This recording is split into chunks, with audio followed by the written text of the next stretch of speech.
Scene 1 of Cheesecakes and Symploce. So here I am on the plane again. Seat 32, A as usual, on the At Lengua Explorer Airbus A350 1000.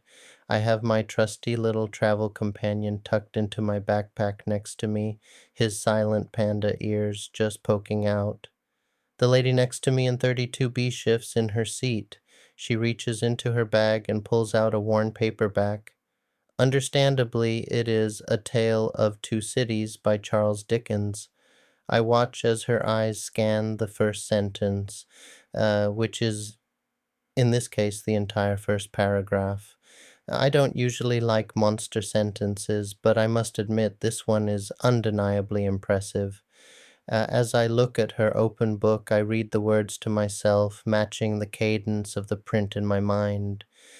It was the best of times, it was the worst of times, it was the age of wisdom, it was the age of foolishness, it was the epoch of belief, it was the epoch of incredulity, it was the season of light, it was the season of darkness, it was the spring of hope, it was the winter of despair.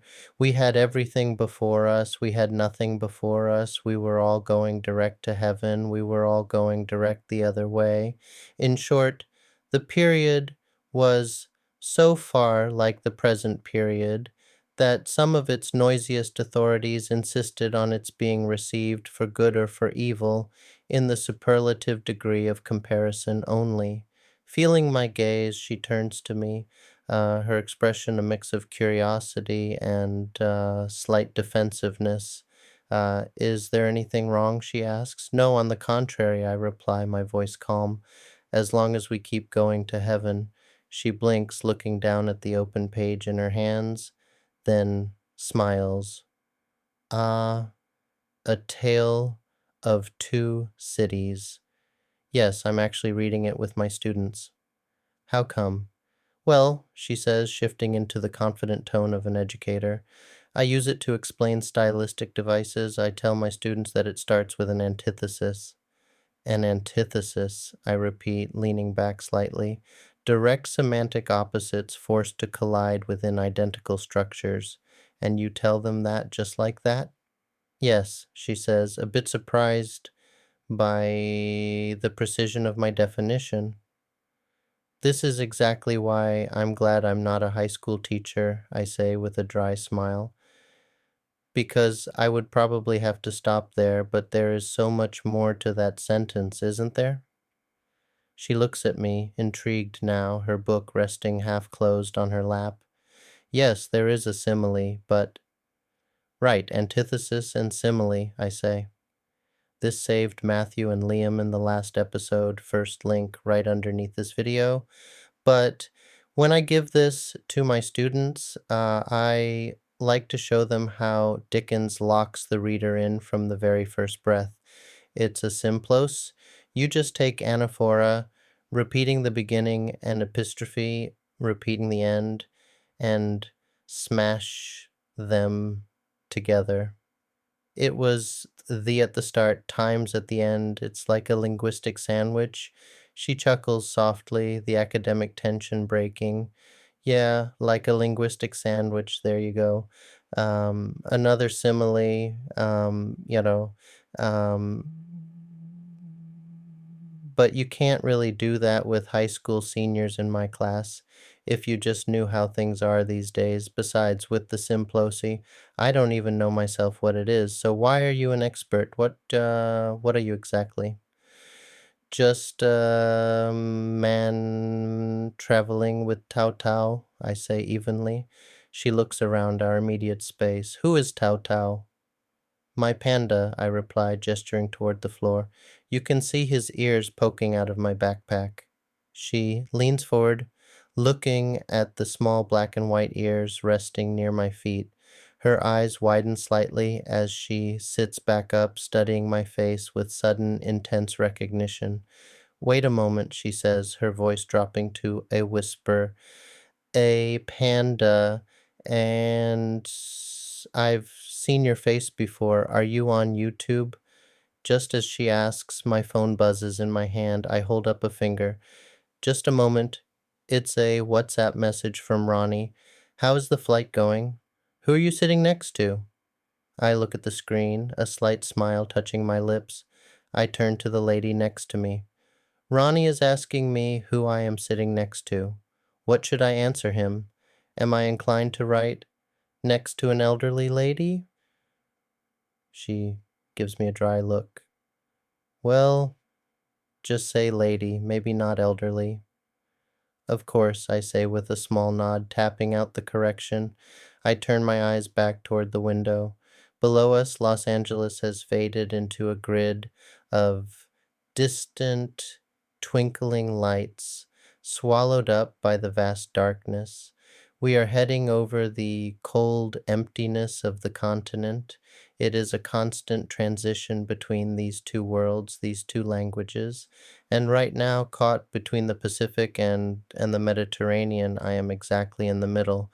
We spend the remaining hours in quiet comfort, the initial stiffness entirely dissolved into brief conversational twists and turns. She mentions the sheer fatigue of being a substitute teacher in Los Angeles and explains she is taking a city trip to Barcelona where her friends Blanche and Rose are already waiting for her. A city trip, she said. Well, me, and I replied, I am simply going home. As the hours fly by, the flight eventually concludes with the descent into El Prat. As the overhead bins click open and disembarkation begins, she grabs her jacket. The Aerobus goes directly to Plaza Catalunya, she says. I know, I say with a smile, but I will travel with Diego, who will pick me up. It avoids the long lines and the meanwhile rather exorbitant price. It was a pleasure sitting next to you, Professor, she says, extending a hand. Likewise, and good luck with your students, Mrs. Zabornak. Enjoy Barcelona. She scribbled her phone number on a Raff's grocery receipt and gave it to me, just in case. I inspected the receipt, 2 cheesecakes, holy cow. Escena 2. El deceso. Ambientación. Aeropuerto de Barcelona, El Prat. Mi vuelo internacional ha llegado en la puerta B27. Avanzo con paso rápido y decidido por el largo pasillo acristalado de la Terminal B. Paso junto a los puntos de carga, el concurrido McDonald's, el puesto de cambio de divisas y atravieso las puertas de salida de cristal junto a los cajeros de La Caixa. Apoyado en un pilar de hormigón cerca de los cajeros. Ve al profesor y se acerca con una sonrisa cansada pero sincera. ¡Profesor! Bienvenido de nuevo. Me alegro muchísimo de que haya vuelto sano y salvo. Se detiene para tomar aire con calma, ajustándose la correa de la mochila. Bueno, ya era hora de volver, Diego. Pero no perdamos tiempo. ¿Dónde está el coche? Este cacharrico increíble. Pándose la mano por sus rizos oscuros.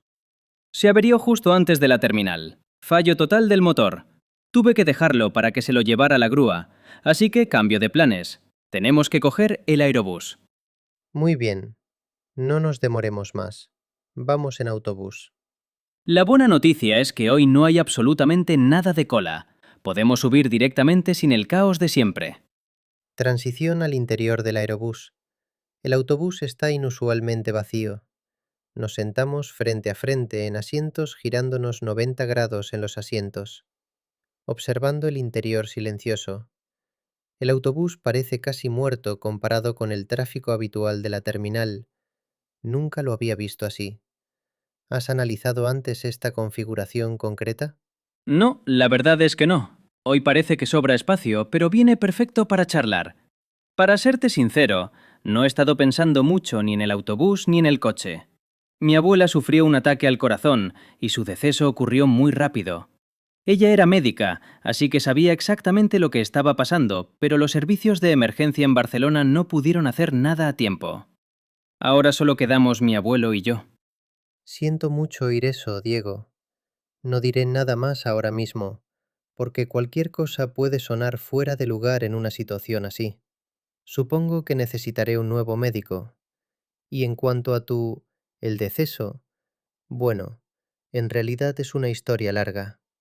Por cierto, Tao Tao ha estado en la mochila durante 12 horas seguidas. Necesitará aire fresco. Tu panda de peluche. Gracias, profesor, se lo agradezco.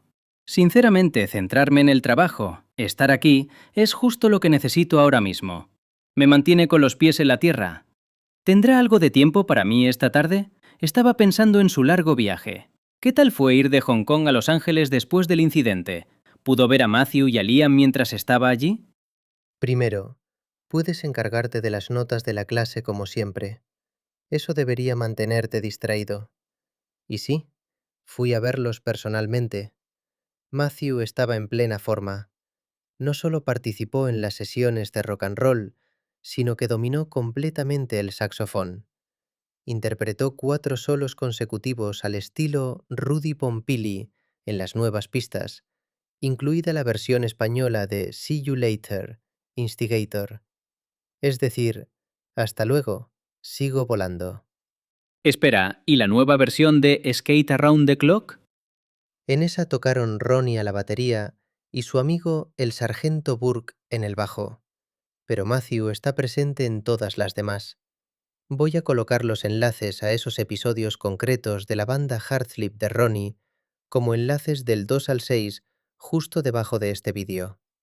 Si quieres el análisis técnico de la cadencia y de las unidades rítmicas de esas sesiones, está directamente vinculado al episodio 19, que será el enlace 7. Oiga, profesor, una pregunta sobre el texto de mediación que estoy escribiendo. Para traducir el deceso en este nivel académico, ¿cómo se dice en inglés? ¿Hay algún sustantivo directo o se rompe la morfología? Se inclina hacia adelante, acutizando su enfoque académico. Ah, Diego, es una observación lingüística excepcionalmente aguda. Has tocado una divergencia clave en la productividad morfológica entre las estructuras romantes y germánicas.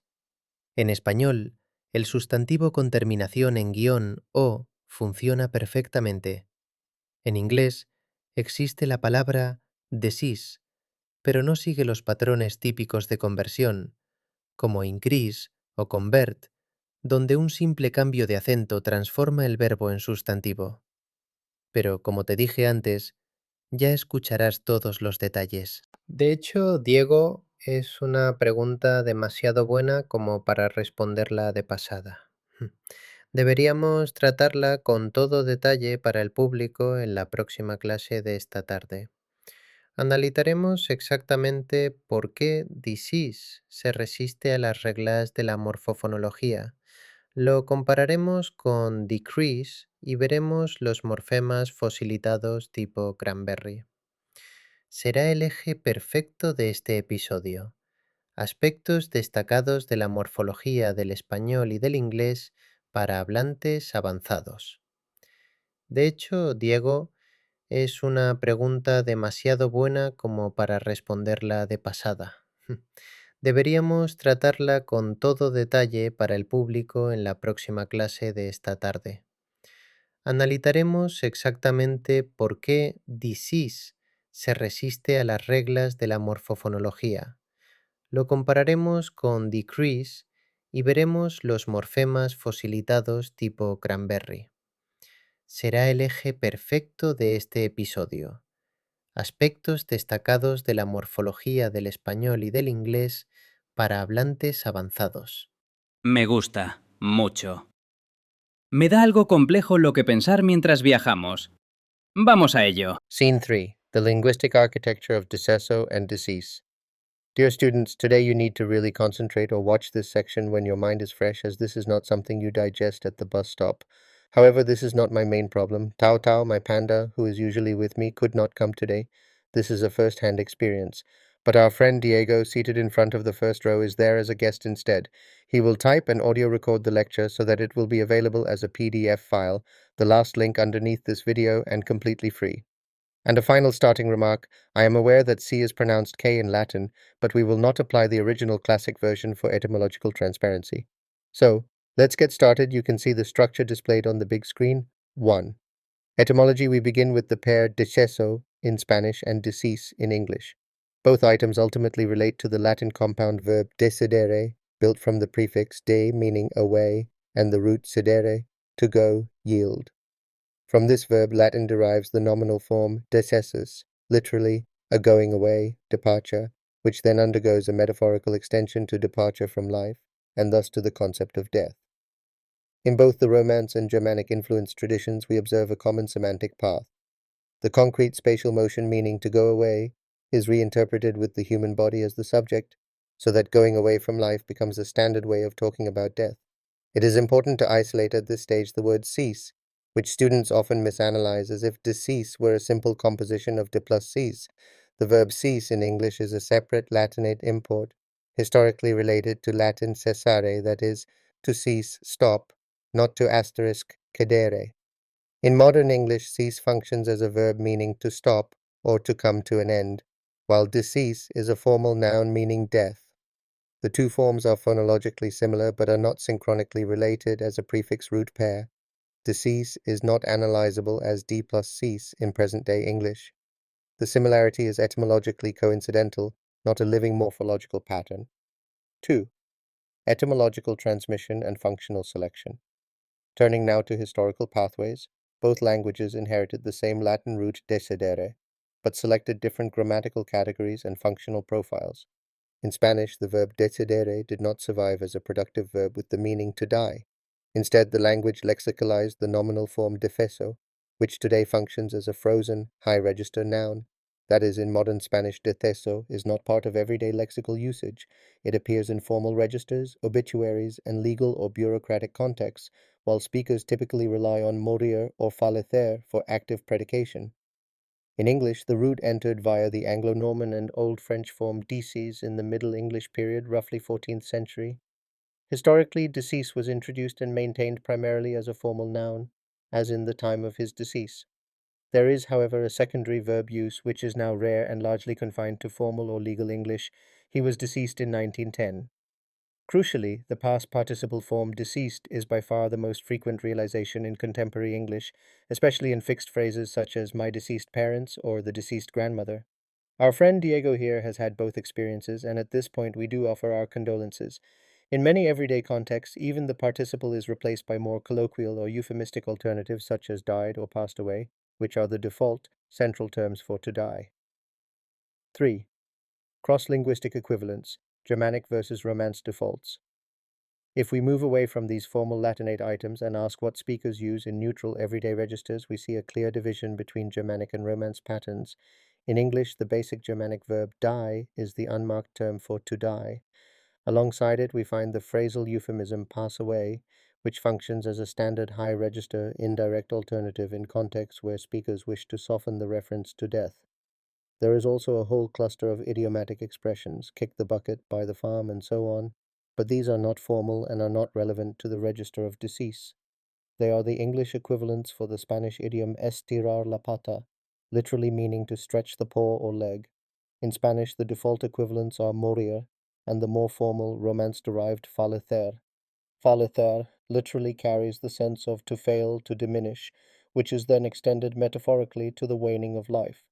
These two verbs are the usual active counterparts to the noun DECESO in neutral or formal written Spanish, while DECESO itself remains a nonverbal nominal item. 4. Word formation and morphophonemics. We now turn to internal structure and phonological behavior. In order to talk about this, we must first define our core unit. A morpheme is the smallest meaning-making unit in a language. Some morphemes are lexical, they carry content meaning, and others are grammatical, carrying only grammatical information, not independent meaning. For example, in dogs, dog is a free lexical morpheme. It can stand alone and has clear lexical meaning. The suffix s is also a morpheme, but it carries no independent meaning on its own. By itself, s means nothing. It carries plural information only in relation to the noun it is attached to, so s is a bound grammatical morpheme. It has no autonomous meaning, only grammatical information. This is the key distinction. Grammatical morphemes are not meaningless, but they do not carry meaning in the same way as lexical morphemes. They carry grammatical relations. In English, many Latinate dissyllabic words display a noun-verb stress alternation. The stress shifts from the second syllable in the verb to the first syllable in the noun. Familiar examples include increase, verb to increase, noun decrease, verb to decrease, noun convert, verb to convert noun. This is a synchronic pattern, not a universal rule. It applies only to a subset of Latinate borrowings and does not govern all verbs and nouns alike. We must be explicit that this rule is limited and does not apply to every Latinate word. Now consider decease. In modern English, the word is pronounced with stress on the second syllable, DECEASE. This stress pattern is fixed. There is no attested noun-verb alternation in the synchronic system. We do not find a variant decease systematically as a noun while decease functions as a verb. The correct way to describe this is not that decease violates a productive rule. Rather, it is a lexical exception or a non-participating item. The prefix d in decease is not a productive, separable prefix in modern English that can be freely attached to other roots. Its behavior is shaped by its etymological origin in a borrowed French form and by the fact that the English language never reanalyzed it as a fully productive morpheme. So the point is, decease does not follow the noun-verb stress shift pattern because it never entered the synchronic system as a minimal pair governed by that pattern. We must flag that. This stress shift pattern is limited to a subset of dissyllabic Latinate words and does not apply universally. Any candidate exception must be evaluated case by case, and decease is one such case where the pattern simply does not arise. 5. Morphological taxonomy. We now explicitly classify the morphological elements that appear in our examples. A free morpheme is one that can stand alone as an independent word. For instance, pass and pass away is a free morpheme, as is die and he died. A bound morpheme must be attached to another morpheme and cannot occur independently. For example, the root cease in decease is bound, as are suffixes such as edi in deceased. A lexical morpheme carries the core semantic content of the word. In our examples, this includes die, pass, de in its original Latin sense, and cease at the historical level. A grammatical morpheme carries grammatical information but no independent meaning. In our context, the past participle suffix, id in deceased, is a grammatical morpheme. It signals perfect aspect or passive-like status, but does not contribute a freestanding meaning on its own. Similarly, the plural suffix s in pandas is a grammatical morpheme. By itself, s has no meaning, only grammatical information. The plural meaning emerges only in the combination of the noun and the suffix. We also distinguish prefix, an affix attached to the front of a root, as in decease. Suffix, also postfix, an affix attached to the end, as in decease ed. Infix, an affix inserted inside a root, rare in English but present in expressive forms like abso-bloody-lutely. Circumfix, a discontinuous affix that surrounds the root, as in some German past participles like ge spielt. In our Latinate pair, DECESO and DECEASE are best analyzed as frozen nominal formations, rather than as transparently decomposable structures. The prefix d is not a living prefix in modern Spanish or English that can be productively combined with other roots in either language. Here we must explicitly mark the prefix d is etymologically transparent but synchronically non-productive, and speakers should not assume that it can be freely detached or reused. 6. Fossilized and unproductive bound morphemes. Finally, we address the status of fossilized and unproductive bound morphemes. In morphology, a cranberry morpheme, a term coined by the linguist Zelig Harris, refers to a bound morpheme that appears in only one or a very small number of lexical items and has no independent meaning in the contemporary lexicon. Take the example of cran in English. Etymologically, cran goes back to the Low German word crane, referring to a crane bird. In modern English, however, cran is completely unproductive and carries no general meaning on its own. We cannot freely combine cran with new roots to form new words. It survives only in items such as cranberry, cranscrew, and perhaps a few technical compounds. The same pattern obtains in decease. The root associated with cease in this word occurs in a small cluster of related Latinate words such as concede, recede, and decease. However, this root is not a productive base for new word formation in contemporary English morphology. New coinages are not formed by freely attaching cease to other roots. Thus, cease and its relatives can be treated as fossilized, historically derived but non-productive elements. They are artifacts of the historical layers of the lexicon, not components of a living, open-ended morphological template. Any further discussion of whether cease is more or less transparent than other bound roots, say blue as in blueberry, belongs to a separate, detailed comparative study. For the purposes of this lecture, we simply mark more specific clarification of transparency and productivity of bound roots in berry-type compounds will be addressed in a later, more detailed session when my panda is with me again. Final remarks.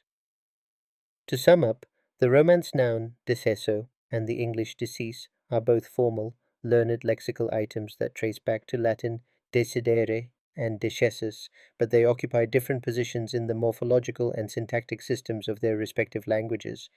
In Spanish, DECESO is a high-register noun without a productive verbal counterpart in the same form. In English, decease is mainly known as a formal noun, but its past participle form deceased is far more frequent than the noun itself, and even that is often replaced by died or the euphemistic passed away in everyday usage.